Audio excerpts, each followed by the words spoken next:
oh my God, like, I'm going to deliver this baby and my doctor is not even here. Come here, little Gracie. Little Gracie. Hi guys, my name is Gracelyn. I'm 3 weeks old today. Actually, I was 3 weeks old as of yesterday. I am filming for you right now my birth story. My birth story is a little bit dramatic and crazy. It did not go as planned at all. This is Gracelyn right here, and I'm gonna try to get through this video without her fussing. She's been doing pretty good so far. So today, Gracelyn is 3 weeks and 1 day old. I wanted to get this video filmed for you guys before I forgot a lot of the details, so I'm doing that today.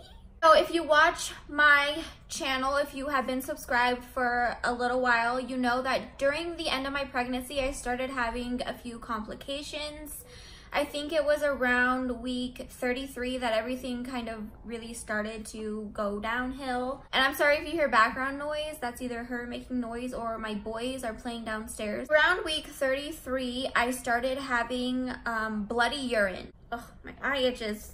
I got into the doctor and it turns out that the bloody urine was a pretty bad UTI. Shortly after that, my doctor started monitoring the baby a few weeks later, and she wasn't moving as much as they had wanted her to be moving. For about a week straight, I was in and out of the hospital. I was having steroid shots. I was being monitored. The whole time, my whole pregnancy, she was always measuring behind. When I was 38 weeks pregnant, I went into my doctor and she offered me to be induced. And at this point, I was a little like flip-floppy. I didn't know if I wanted to be induced or if I wanted a completely natural labor. I decided that I wanted to be induced, and I wanted to be induced on Valentine's Day. So my doctor scheduled me an induction for 2 a.m. on February 14th of 2019. And I was 39 weeks and 5 days at that point. I was prepared to go into the hospital at 2 a.m. to be induced. I got the call at 12 a.m. on February 14th telling me that there were no beds available for me, so my induction was going to be postponed until further notice. And that's all the information that I got. I got myself ready, curled my hair, did my makeup. The clock was ticking. I needed my baby to be born on Valentine's Day. I had the babysitter scheduled to come babysit, so the babysitter was here to babysit. I had family who had came over to wait for her to be born. They were gonna come meet me at the hospital when she was born. So the day is kind of just dragging on. Our house is full of people waiting for me to go to the hospital, and it is putting pressure on me because I'm like, well, I'm wasting these people's time. Should I reschedule the induction? Anyways, where was I? Not only was it Valentine's Day, like I said, but it was mine and my husband's wedding anniversary. So it kind of sucked because we had planned to be in the hospital the whole day, so we didn't make any plans for our anniversary. So we were kind of just stuck at home bored on our anniversary. We had actually ended up getting into a little kind of argument, and I was so hormonal. I was so annoyed. I was like, if they don't call us by 4, I guess we can just go sit at the hospital. And I kid you not, about 3:45, I get a call from the hospital telling me that they have a bed ready for me. We get to the hospital about 4:30, we get checked in, we get into our room. Around 5 p.m. is when they started to get everything ready. I got my IV in, and it actually took them 2 tries to put my IV in, which happens every time. Every time I go to have an IV put in, they can't do it the first time. She said something about I had very valvy veins or something. And I actually remember her trying to put the IV like on the inside of my forearm. And she was like, you can either have it like here or on the inside of your forearm. And I just remember thinking like, no, I do not want it on the inside of my forearm. Like, that's gonna be so uncomfortable. It's gonna be so painful. Just like, no, you're not putting it there. And then I remember shortly after this, Brett wanted to go down to the cafeteria to get food or something, and I was still pretty annoyed at him from our argument earlier, so I was just like, whatever, just go. I remember they brought me in my consent forms to sign. Around 5:30, I remember them checking me to see how dilated I was, and they said that I was 4 centimeters and 60% effaced. I just, at this point, remember being very, very hungry because I don't think I ate that day, which was a big mistake. My husband came back from getting food, and I remember just like giving him the dirtiest look because he was sitting over there eating like this nice steak dinner while I'm sitting there just like starving. I was so hungry. I was so mad at him. So shortly after 5:30, they started Pitocin in my IV. I couldn't get up to go pee for an hour after they started Pitocin. And immediately after they started the Pitocin, I started having pretty strong contractions, and then a little bit after that, I remember I had to pee so bad, but they told me I couldn't get up to go pee. So during this hour after they started the Pitocin, I was just like contemplating when I should get the epidural because they were talking about coming in to break my water, and I know that when you get your water broken, it's pretty painful. Like they use this like stick, and I didn't know if I wanted to get the epidural before they broke my water or after, so I didn't feel it. And I finally decided just to get the epidural first and then have them break my water so it wasn't painful. Around 6 p.m. they came to draw my blood. At this point, I was just thinking about my jewelry because every other time I've been in labor, they made me take off all my jewelry. Around 8 p.m. my husband decided he was hungry again, so I think he went somewhere and got like a milkshake or something, and as soon as he left, they came in to give me the epidural, which kind of sucked because I wanted him there to like hold my hand, and he was just gone. But anyways, they came in about 8 to do my epidural, and it was honestly not that bad. The procedure was pretty fast, probably took maybe 10 to 15 minutes, honestly.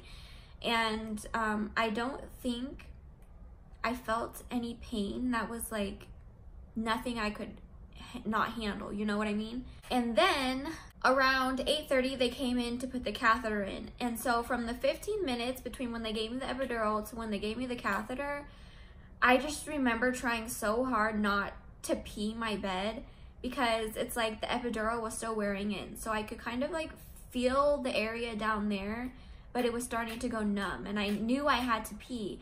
So I was trying so hard not to pee myself, and you can kind of see that in my birth vlog because I talked about it shortly after. I just remember concentrating so hard trying not to pee my bed. Even when they put the catheter in, like I could still feel it, and the catheter is no joke. Like to me, getting the catheter put in is worse than the epidural. It hurts like so bad. Like I said, they put the catheter in at 8:30. Now almost 5 centimeters. That's what they told me anyways. I was almost 5 centimeters, which kind of threw me off because I had been in labor for probably a good 4, almost 5 hours now, and the contractions were pretty strong, and I had only gone almost 1 centimeter. Like I was annoyed at that. It was like 9:30.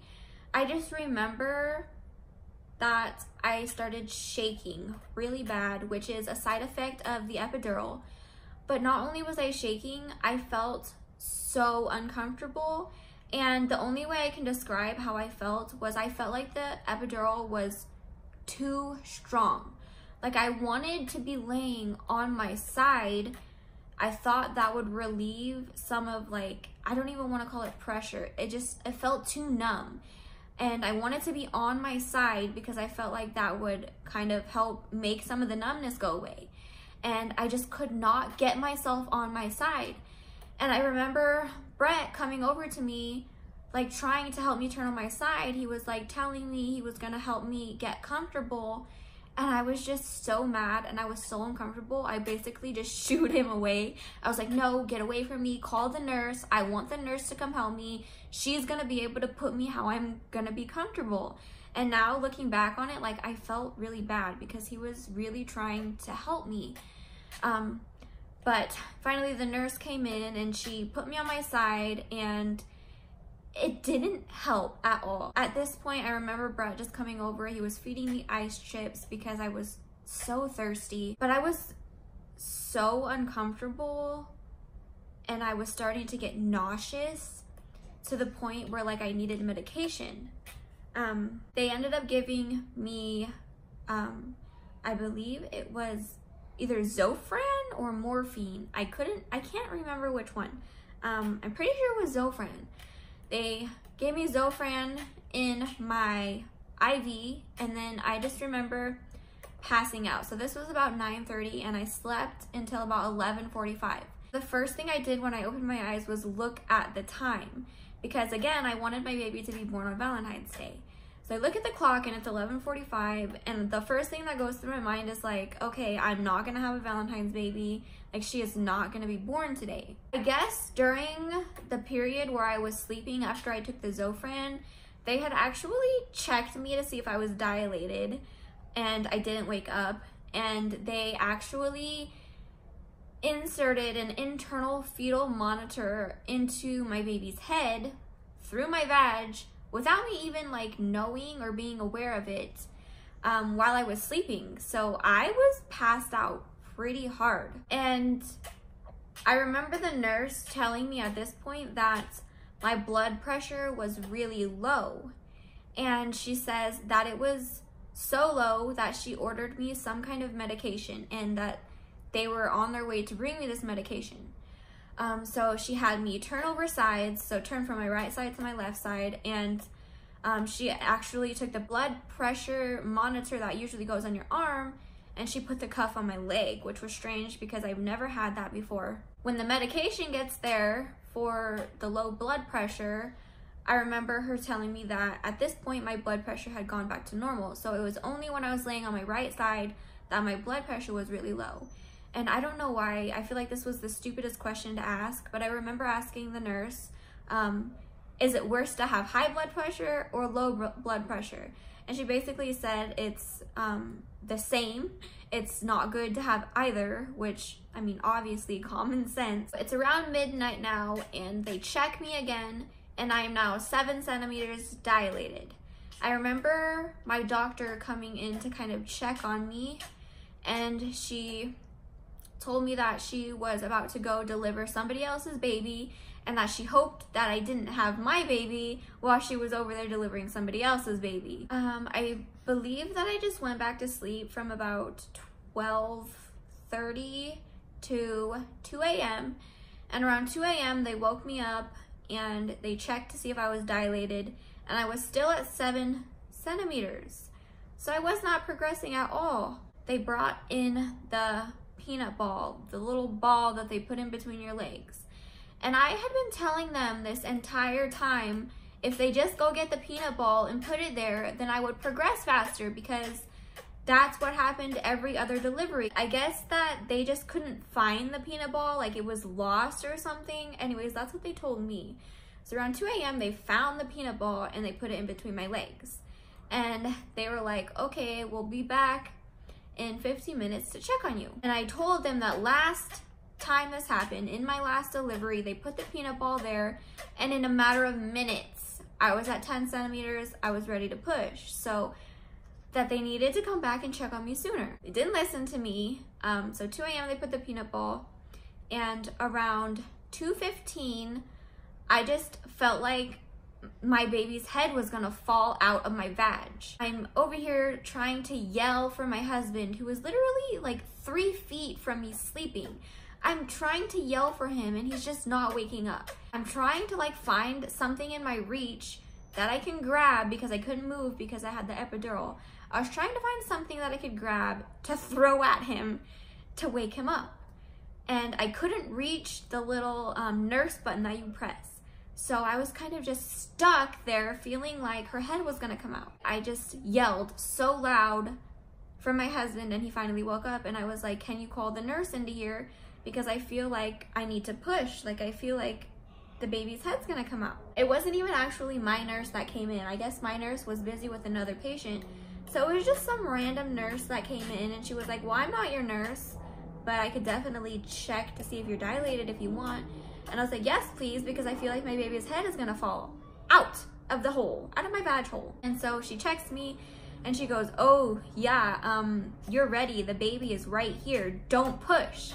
And I was like, don't push. She goes and gets my nurse. My nurse comes in, she looks and she's like, oh yeah, the head's right here. I need to call your doctor to come back because she just left to go home. Oh my God, like, I'm going to deliver this baby and my doctor is not even here. So every couple of minutes when I would have a strong contraction, I would just feel her head coming down, and it literally felt like her head was going to come out. I don't know how many times I can express to you, like I felt like her head was going to fall out. My baby was born at 2:32 a.m. So at 2:15 a.m. I felt like I needed to push, like her head was going to fall out, and they kept telling me, don't push, don't push. So for 15 minutes, I was laying there with the urge to push, feeling like my baby's head was gonna fall out, and I couldn't push. So my doctor gets there about 2:30, gets all ready. I believe that she told me to push, and I pushed. I did one push. And then she told me to stop and push again, and I started pushing again, but I didn't take a breath. So it was kind of like a half push.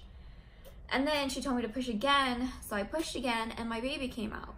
So, I guess you can say it took 2.5 pushes for her to come out. She was born at 2:32 a.m. They laid her on my chest, they started cleaning her, and then I just noticed this like pole, looking like fishing pole thing coming out of her head. And I was so freaked out. It was like hitting me in the face. It was like a little skinny tube, and it looked like there was a hook attached to the end of it that was in her head. And they were trying to pull it out, but it couldn't come out. And rewatching the birth video, you can hear my doctor saying, don't pull it out, don't pull it, you need to cut it. I meant don't pull. No, I cut it. Oh, okay, thank you. So they cut it, and when they cut it, there's like a little piece just slapping me all over the face. And I didn't put that in the birth video because it was disgusting. Like, I almost barfed when it was hitting me in the face because I had no idea what this was. I didn't know what was coming out of my baby's head, and it was the internal fetal monitor that they had inserted. Oh my gosh, I can't believe I forgot to mention this, but around the time that they were telling me that my blood pressure was really low, they actually had to insert a monitor for myself because the external monitors were not working. So not only did I have an internal fetal monitor, but I also had an internal monitor for myself. It was just kind of crazy to me that nobody told me that they had inserted this fetal monitor. Nobody informed me. So it was just kind of like scary. Like, I just birthed an alien baby. Like, that's what I thought. It was literally like a little alien antenna. But You're not an alien, huh? You're a little princess. and I just love her so much. After she was born, I remember they laid her on my chest for skin to skin, and thank goodness I didn't tear. I didn't need stitches because I was honestly dreading that. I remember when they put her on my chest, she just felt so tiny, and the doctors were saying, oh my gosh, she's so small, she's so tiny. And me and my husband were trying to guess how much she weighed before they took her over to the scale. How much do you think she weighed? 6. I said 6'3" this morning, but she's really small.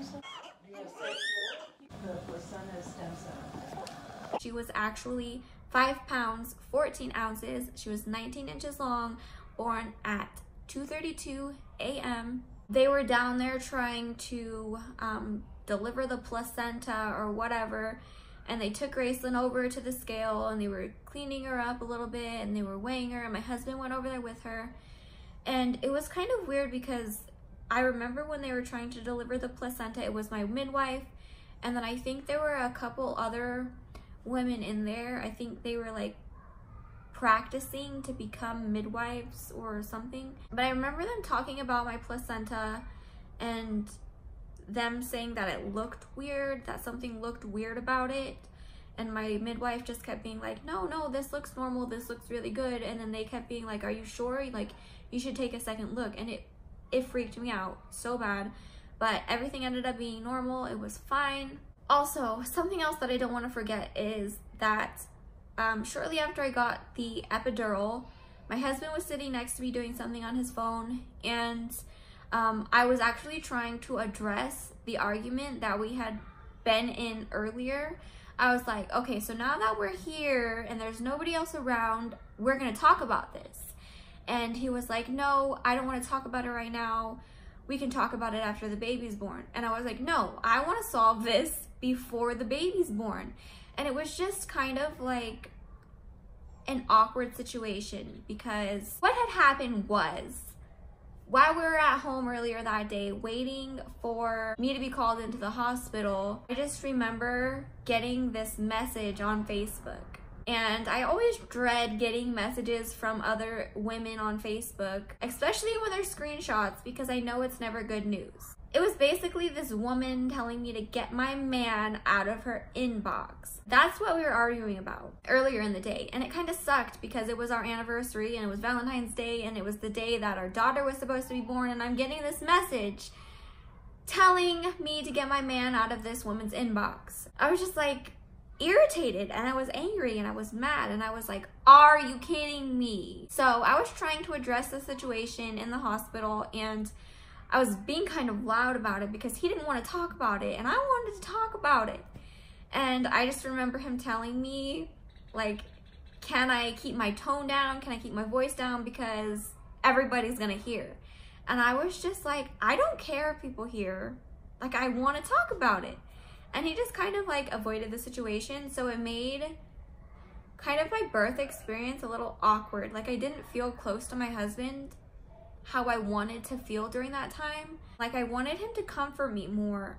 I wanted him to kind of like, I don't know, put my hair up for me, or like rub my back or hold my hand.